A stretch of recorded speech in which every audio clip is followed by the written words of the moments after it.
Lord, you have the power to watch over white males, white men in this nation, from the young little 18-month-year-old kiddos to the grown men in their 70s and 80s. You have the ability to make them wise. You have the ability to expose one of their worst enemies, and it is women, white women, who have sold their bodies, their souls, and their whole lives out towards tearing down white males. These sluts, these evil, wicked whores you've condemned in the Holy Bible from the beginning of time. You call for death. You bring the death penalty on these evil, wicked bitches. And these women who suck with the Negro and suck with the wetback and the other non-white Jews in this nation. You see these wicked, evil whores. Let white men see what they are too. Let white men see that the only woman that they should take with them is one who is content being at home, following his leadership and his God, his ideas.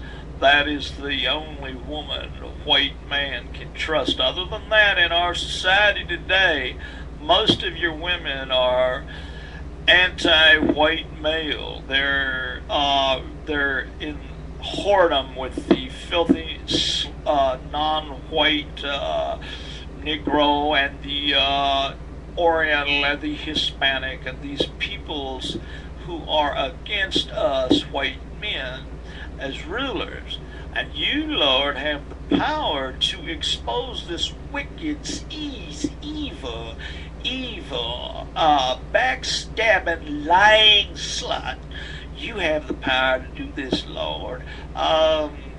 You can keep us from being falsely accused of rape, which is a tactic these sleazy white whores use, is to stab their own white men in the back just so she can slut with the Negro.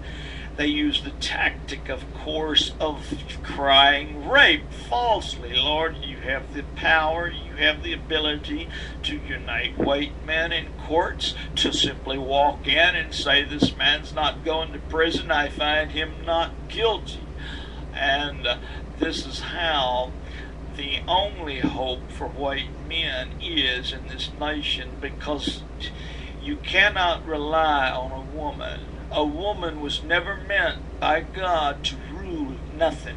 She was there to be man's support, man's helper, and to be satisfied with just being a woman. Today, the women's liberation is an evil whore. The Bible describes as a whore. Lord, you know in Revelations, throughout the holy Bible, from the time of Genesis 1, you've described the rebellious, loud, defiant whore as the wicked backstabber of a man in any race she is in. And if you watch the white women in this nation today, they're all whoring with this Eastern religion of the Negro, the idolatry of the Negro as a god. She's doing the same thing with the Indian and the Oriental and these other types of non-white people. And the way you overcome that is you bring about the power of white men to unite together and work politically and be witnesses on each other's behalf against not just the evil Negro, Jew, Hispanic, Oriental, but the woman and the white woman on top of that. You know